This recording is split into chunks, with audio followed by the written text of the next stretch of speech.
కుక్క టీవీ. అల్లరి అబ్బాయి మరియు కుక్కపిల్ల. ఒకరోజు సోనియా, వరుణ్ మరియు టామీ కుక్కపిల్ల ఆడుకుంటున్నారు. అప్పుడు వరుణుడు అరటిపండు తిని చర్మాన్ని కిందకు విసిరేశాడు. కుక్కపిల్ల అరటిపండు తొక్క మీద జారిపోయింది.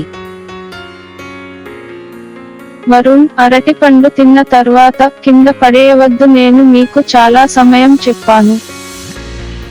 అవును అక్క, క్షమించండి, నేను మరచిపోయాను. అంతలో వరుణ్ తండ్రి అక్కడికి వచ్చాడు. వరుణ్ అంకుల్ గోలు కథ వింటే ఎప్పటికీ మర్చిపోలేరు. ఒకరోజు గోలు మామ బజారులో నడుస్తుంటే ఆకలిగా అనిపించి అరటిపండు కొని తిన్నది. పండు తొక్కను తిన్న తరువాత అతను దానిని వీధిలో విసిరాడు. ఆపై ఇంటికి నడవడం ప్రారంభించాడు. చర్మాన్ని గమనించకుండానే కుప్పకూలిపోయాడు.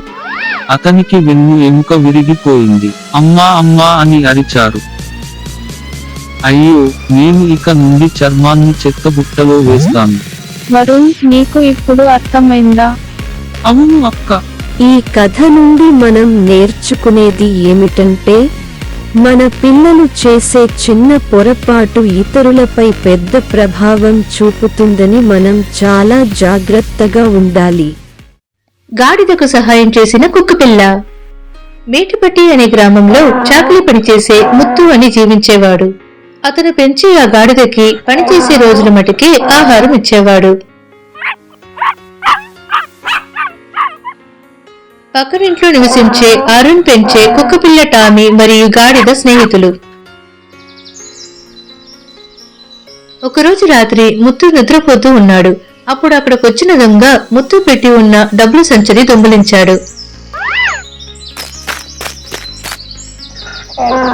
గాడిద సరైన ఆహారం లేకుండా అలసిపోయి ఉనింది. అందువల్ల గాడిద దొంగని పట్టుకోలేకపోయింది. అప్పుడు దొంగని చూసిన టామీ దొంగని తరిమింది. దొంగ టామీకి భయపడి డబ్బుల సంచిని కింద వేసేసి పరిగెత్తాడు. టామీ డబ్బుల సంచిని తీసుకుని వచ్చింది. ఏంటి, డబ్బుల సంచి కనపడటం లేదు? నువ్వు ఇక్కడే కదా ఉన్నావు, నీకు తెలియదా డబ్బుల సంచి ఎవరు తీశారని? దొంగ ఒకడు వచ్చి తీసుకుని పారిపోయాడు. నువ్వు నన్ను లేపకుండా ఏం చేస్తున్నావు? ఇప్పుడు నేనేం చేస్తాను చూడు. ముత్తు గాడిదని కర్రతో కొట్టేదానికి చేతిని పైకెత్తాడు. అయ్యా అయ్యా, గాడిదని కొట్టకండి, ఇదో మీ డబ్బులు సంచి. నేనే దొంగని తరుముకుని వెళ్లి ఈ డబ్బులు సంచిని తీసుకొచ్చాను. అప్పుడు అక్కడికి అరుణ్ వచ్చాడు. మీరు గాడిదకి ప్రతిరోజు ఆహారం ఇవ్వటం లేదు, పని చేసేటప్పుడు మటుకి అతనికి ఆహారం ఇస్తున్నారు. అది ఆహారం లేకుండా అలసిపోయి ఉన్నప్పుడు అది ఎలా దొంగని పట్టుకోగలుగుతుంది? మనం మన జంతువులకి ప్రతిరోజు ఆహారం ఇవ్వాలి. అరుణ్, ఇది నా తప్పే. ఇక నుంచి ప్రతిరోజు గాడిదకి ఆహారం ఇస్తాను. ఈ కథ నుండి మనం తెలుసుకోవాల్సింది ఏమిటంటే, మనం మన వ్యాపారం కోసం పెంచే జంతువులకు పని లేనప్పుడు కూడా ఆహారం ఇవ్వాలని అర్థం. 100 గుర్రాలు మరియు నిజాయితీ గల మనిషి. ఒక ఊరిలో ఒక రాజు ఉండేవాడు. అతను చాలా పొదుపుగా ఉంటాడు. అతని ఆధ్వర్యంలోని సలహాదారు ముత్తు అన్ని వస్తువులను పరిశీలించి సరసమైన ధరను అంచనా వేస్తాడు. ముత్తు, ఈ పాత్రలకు ఎంత ధర చెల్లించవచ్చు? ఓ రాజా, అందులో 2 పాత్రలు చిన్నవి, 3 పాత్రలు పెద్దవి. వీటికి 200 బంగారు నాణేలు, 10 మూటల వడ్లు ఇవ్వవచ్చు. సరే, ఇవ్వండి. మంత్రి, ఈ ముత్తు ఆ పాత్రలకు ఎక్కువ ధర చెప్పాడు. అవును ప్రభు, నాకు అలాగే అనిపించింది. మీకు అభ్యంతరం లేకపోతే నేను మీకు ఒక ఆలోచన ఇస్తాను. సరే, చెప్పు. నా కొడుకు కూడా కన్సల్టెంట్ మరియు అతను కూడా మంచి ధర నిర్ణయించేవాడు. మీరు సరే చెబితే నా కొడుకును రేపు రమ్మని అడుగుతాను. సరే మంత్రి, రమ్మని చెప్పు. నేటి నుండి మంత్రి కుమారుడు సోము సలహాదారుగా పని చేయనున్నారు. సోము, ఈ బంగారు నెక్లెస్ ధర ఎంత? ఈ బంగారు హారానికి 50 బంగారు నాణేలు ఇవ్వవచ్చు. సోము, ముత్యం కంటే చాలా తక్కువ ధర. ఇప్పుడు మాకు మంచి లాభం వచ్చింది. మరుసటి రోజు ఒక గుర్రపు వ్యాపారి వచ్చాడు. ఓ రాజా, ఈ అందమైన గుర్రంలా నా దగ్గర 100 గుర్రాలు ఉన్నాయి. అవి మీకు నచ్చితే వాటిని కొనండి. సోము, ఈ గుర్రానికి నువ్వు ఎంత ధర ఇవ్వగలవు? ఓ రాజా, మాకు చాలా గుర్రాలు ఉన్నాయి. కావాలంటే ఈ 100 గుర్రాలకు 50 బస్తాల బియ్యం ఇవ్వచ్చు. సరే, రేపు ఇవ్వండి. గుర్రపు వ్యాపారి విచారంగా ముత్యంతో వెళ్ళాడు. ముత్తు, 100 గుర్రాలకు 50 బస్తాల బియ్యం ఇస్తానని చెప్పారు. ఇది నాకు చాలా నష్టం. సరే, నేను ఒక ఆలోచన చెబుతాను. సరే, నేను చేస్తాను. గుర్రపు వ్యాపారి సోముకి వజ్రాల నాణెం బహుమతిగా ఇచ్చాడు. మరుసటి రోజు, ఓ రాజా, నేను చాలా దూరం వెళ్ళాలి. నేను ఈ 50 బస్తాల బియ్యాన్ని మోయలేను. నాకు వేరే ఏదైనా ఇవ్వండి. సోము, అతనికి ఇంకా ఏమి ఇవ్వగలవు? అప్పుడు గుర్రపు వ్యాపారి ఇచ్చిన బహుమతి గుర్తొచ్చింది సోముకి. అతనికి 200 వజ్రాల నాణేలు ఇవ్వండి. ఏమిటి? సోము ముత్యం కంటే చాలా ఎక్కువ ధరను ఆదేశిస్తాడు. ముత్తు, ఈ 100 గుర్రాలకు మీరు ఎంత ధర చెల్లించగలరో చెప్పండి. రాజా, ఈ 100 గుర్రాల కోసం మీరు 50 వజ్రాల నాణేలు చెల్లించవచ్చు. సరే, ఇవ్వండి. సోము ధరను సరిగ్గా నిర్ణయించలేకపోవడంతో నేను ముత్తుని మళ్ళీ కన్సల్టెంట్ గా నియమించాను. రాజు కూడా తన తప్పు తెలుసుకుని సరైన నిర్ణయం తీసుకున్నాడు. ఈ కథనం నుండి మనం నేర్చుకునేది ఏమిటంటే, మనం ఒక వస్తువును కొన్నప్పుడు దాని విలువను తెలుసుకొని దానిని సరసమైన ధరకు కొనుగోలు చేయాలి. కొంటె పిల్లి మరియు జుత్తుల మారి నక్క. టామీరా, అడవికి వెళ్ళి పండ్లను కోసి తిందాం. సరే, వెళ్దాం. నేను వస్తాను. అరుణ్, నేను కూడా మీతో పాటు వస్తాను. సరే, అందరం పోదాం. అరుణ్తో పాటు టామీ, పిల్లి, ఎద్దు అడవికి వెళ్లారు.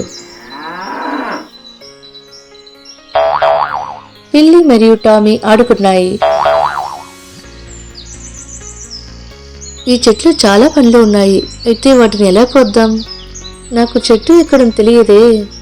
చెట్టు చాలా ఎత్తుగా ఉంది. నేను దాన్ని కొయ్యలేను. నేను చెట్టుకి పండ్లని కోస్తాను. పిల్లి చెట్టుకి చాలా పండ్లను కోసింది. అందరూ పండ్లను తిన్నారు. అప్పుడు అక్కడికి ఒక నక్క పండ్లను తినడానికి వచ్చింది. పండ్ల కంటే పిల్లి రుచిగా ఉంటుంది. నక్క పిల్లి మీదకి దూకింది. పిల్లి నక్కకి భయపడి చెట్టు మీదకి ఎక్కింది. దీన్ని చూసిన ఎద్దు నక్కని కాలుతో తన్నింది. నక్క పారిపోయింది. ఈ కథ నుండి మనం తెలుసుకోవాల్సింది ఏమిటంటే, నక్కలాగా కాకుండా దొరికిన దాంతో సంతోషంగా జీవించాలని అర్థం. Magic car. ఒక ఊరిలో అరుణ్ అనే అబ్బాయి ఉండేవాడు. అతని తల్లి పేదరికంలో ఉన్న తన కొడుకును చదివించేలా చేసింది. అరుణ్ కూడా స్కూల్లో చదివించి తల్లికి సహాయం చేసేవాడు. ఒకరోజు స్కూల్ నుండి ఇంటికి వస్తుండగా ఒక బొమ్మల వ్యాపారి వచ్చాడు.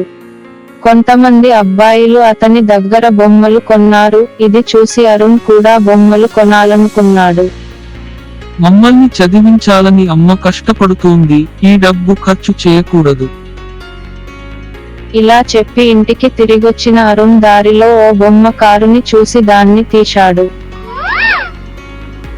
అతను బొమ్మ కారుని తీసుకొని బొమ్మల వ్యాపారికి ఇచ్చాడు. చాలా ధన్యవాదాలు సోదరా, ఇది నా బొమ్మ. మీ మంచి హృదయానికి ఇది మీ కోసం ఉంచండి. ధన్యవాదాలు అండి. ఒకరోజు ఉదయం అరుణ్ స్కూల్ కి ఆలస్యంగా బయలుదేరాడు. స్కూల్ కి టైం అయిందంటే రోజంతా బయటే నిలబడాలి. అరుణ్ బాధగా ఇలా అనడంతో బొమ్మ కారు పెద్దదైంది. నాపైకి రా, తొందరగా బడికి వెళదాం. మీరు ఎలా మాట్లాడతారు? నేను ఎగిరే మ్యాజిక్ కారుని. సరి, పాఠశాలకు వెళ్దాం.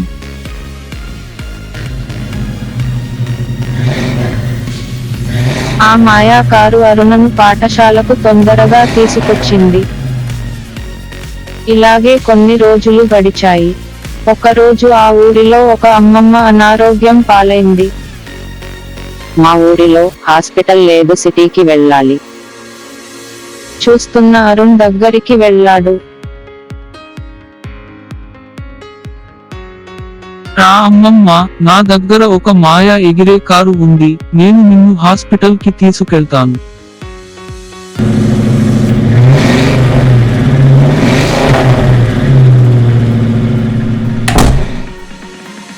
అరుణ్, మీ సమయానుకూల సహాయానికి చాలా ధన్యవాదాలు.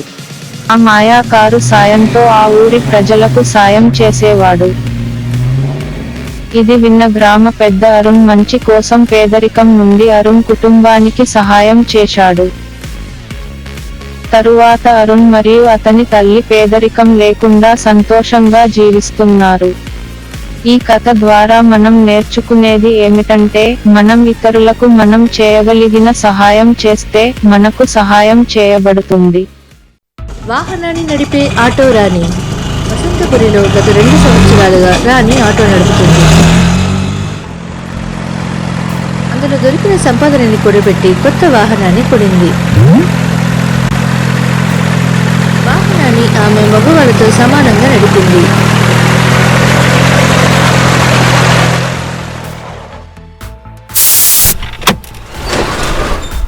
రాణి, నువ్వు ఎలా వాహనం నడపడం నేర్చుకున్నావు? అన్నా, కోవిలో ఒక ఆమె వాహనం నడపడం గురించి పత్రికలు చూశాను. ఆమెలాగా నేను కూడా వాహనం నడుపుదామని అనుకున్నాను. ఓ అలాగా, నీ ధైర్యాన్ని మెచ్చుకోవాల్సిందే. రాణి వాహనాన్ని ధైర్యంగా నడపడం చూసి ఆశ్చర్యంతో ప్రజలు చూశారు.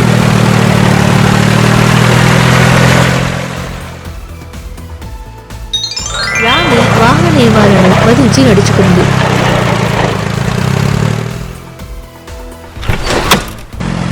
బస్టాండ్లలో నిలబడ్డే ఆడవాళ్ళు, వృద్ధులు, పిల్లలు అందరినీ సహనంగా వాహనాన్ని ఆపి ఎక్కించి దిగబెట్టింది. అందువల్ల రాణిని ప్రజలందరూ మెచ్చుకున్నారు. ఈ కథ నుండి మనం తెలుసుకోవాల్సింది ఏమిటంటే, మగవాళ్ళతో సమానంగా ఆడవాళ్ళు కూడా ఏ పనైనా చేయవచ్చు అని అర్థం. ఆటో రాణి. వసంతపురి అనే ఒక చిన్న గ్రామం ఉంది. అక్కడి నుండి వేరే ఊర్లకు వెళ్లి రావడానికి వాహనాలు లేవు. వసంతపురిలో రాజా అనే అతను ఆటో నడిపేవాడు. రండి అన్నా, అలగాపురికి వెళ్ళాలి. అలగాపురికి వెళ్ళడానికి 100 రూపాయలు అవుతుంది. ఏంటి 100 రూపాయలు? 80 రూపాయలు తీసుకో. పెట్రోల్ ధర ఎక్కువగా ఉంది, 80 రూపాయలకు ఆటో రాదు. సరే, 100 రూపాయలు ఇస్తాను.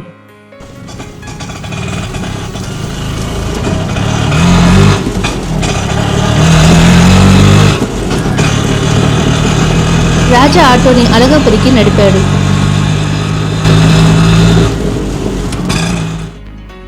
తమ్ముడు, వసంతపురికి కదా వెళ్తున్నావు? నేను ఆటోలో వస్తాను. సరే రండి, కూర్చోండి.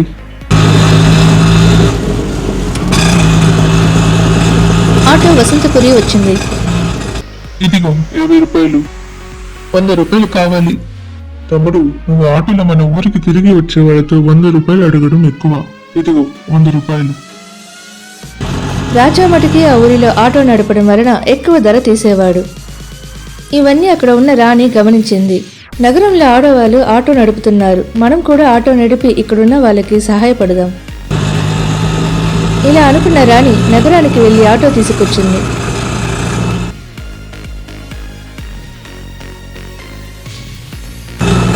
గ్రామంలో ఉన్న వాళ్ళ దగ్గర తక్కువ ధర తీసుకుంది.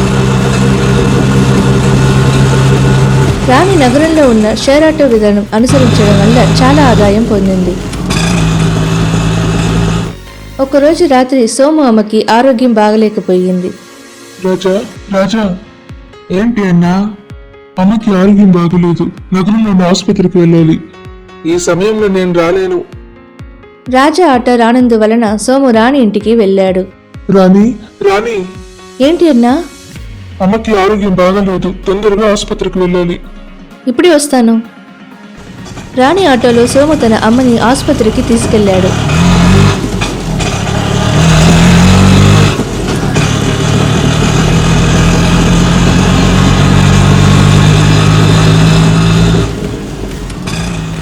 కొద్ది రోజుల్లోనే సోము అమ్మ ఆరోగ్యం నయమయ్యి ఇంటికి తిరిగి వచ్చారు. రాణి, రాత్రిపూట అని కూడా అనుకోకుండా నన్ను ఆసుపత్రి తీసుకెళ్ళావు. నీకు చాలా ధన్యవాదాలు. ఆపదలో ఉన్న వాళ్ళకి సహాయపడటం నా కర్తవ్యం. ఈ కథ నుండి మనం తెలుసుకోవాల్సింది ఏమిటంటే మనం ఏ పని చేసినా ఆదాయాన్ని ఎదురు చూడకుండా మన కర్తవ్యంగా చేయాలి.